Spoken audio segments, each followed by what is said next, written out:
కేరళ తరహా ప్రకృతి అందాలతో కనువిందు చేసే కోనసీమను పర్యాటక కేంద్రంగా అభివృద్ధి చేసేందుకు ప్రభుత్వ పరంగా అన్ని చర్యలు తీసుకుంటున్నామన్నారు రాష్ట్ర పర్యాటక శాఖ మంత్రి కొండల దుర్గేష్.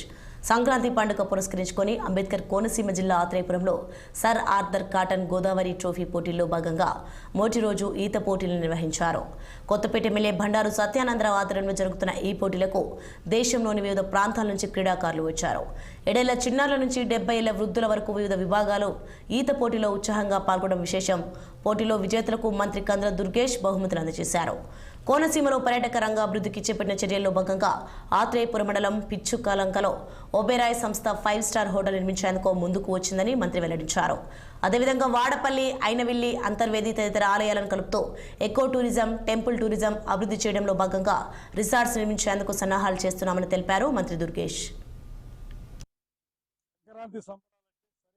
నిర్వచనం ఇచ్చినటువంటి ఎమ్మెల్యేగా మన బండారు సత్యానందరావు గారికి ప్రత్యేకమైనటువంటి అభినందనలు తెలియజేస్తున్నాను. మనకు తెలిసినంత వరకు సంక్రాంతి అనగానే వివిధ రకాలైనటువంటి క్రీడల గురించి మాట్లాడతారు. ఇక్కడ మాత్రం నిజంగా యువతకు ఉపయోగపడేది, మనసుకి ఆహ్లాదం కలిగించేది, దేహదారుఢ్యాన్ని పెంపొందించే కార్యక్రమాలను ఇక్కడ ఏర్పాటు చేశారు. ఇక్కడ ఇంతమంది ఈత పోటీల్లో పాల్గొనటం, రాష్ట్రంలో వివిధ ప్రాంతాల నుంచి వచ్చి పాల్గొనటం, వయసు తారతమ్యం లేకుండా వృద్ధులు కూడా వచ్చి పాల్గొనడం చూస్తే ఇటువంటి కార్యక్రమాలు ఏర్పాటు చేస్తే సమాజం ఏ రకంగా స్పందిస్తుందో మనకు అర్థమవుతూ ఉంది. అదేవిధంగా రేపు ఎల్లుండి కూడా రకరకాల కార్యక్రమాలు పెట్టారు. పడవ పందాలు కానీ, రంగవల్లులు కానీ, అదేవిధంగా పతంగుల పండుగ కానీ, ఇవన్నీ కూడా ఆ పోటీలను కూడా అద్భుతంగా నిర్వహిస్తున్నారు. 3 రోజుల పాటు జరిగేటువంటి ఈ సంక్రాంతి సంబరాల్ని ఇంత బాగా ఆర్గనైజ్ చేస్తున్నందుకు ఎమ్మెల్యే గారికి, వారికి సహకరిస్తున్నటువంటి అధికార యంత్రాంగానికి కూడా అభినందనలు తెలియజేస్తూ పర్యాటక రంగంగా కూడా ఈ ప్రాంతాన్ని చాలా అభివృద్ధి చేయాల్సిన అవసరం ఉంది. కొత్తపేట నియోజకవర్గంలో చంద్రబాబు నాయుడు గారు, పవన్ కళ్యాణ్ గారు, మా జిల్లా కలెక్టర్ గారు మహేష్ కుమార్ గారు స్ఫూర్తితో ఈ ఆత్రేయపురం మండలంలో ఆత్రేయపురం గ్రామంలో సంక్రాంతి సంబరాలు sir Arthur Cotton Godavari trophy పోటీలు నిర్వహించడం జరుగుతుంది. ఇందులో భాగంగా డ్రాగన్ పడవల పోటీలు, కైకాంగ్ పోటీలు, ఇంకా పారాగ్లైడర్ పోటీలు, ఈత పోటీలు, గాలిపటాల పోటీలు, ముగ్గుల పోటీలు, ఇవన్నీ కూడా పెద్ద ఎత్తున నిర్వహించడం జరుగుతూ ఉంది.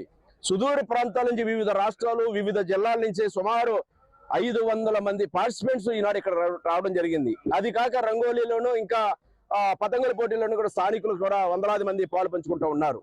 ఈ ప్రాంతాన్ని ఒక టూరిజంగా అభివృద్ధి చేయడం కోసం ఇక్కడ కేరళని మించిన అందాలు ఉన్నాయి, కేరళతో పోటీపడే అందాలు ఉన్నాయి.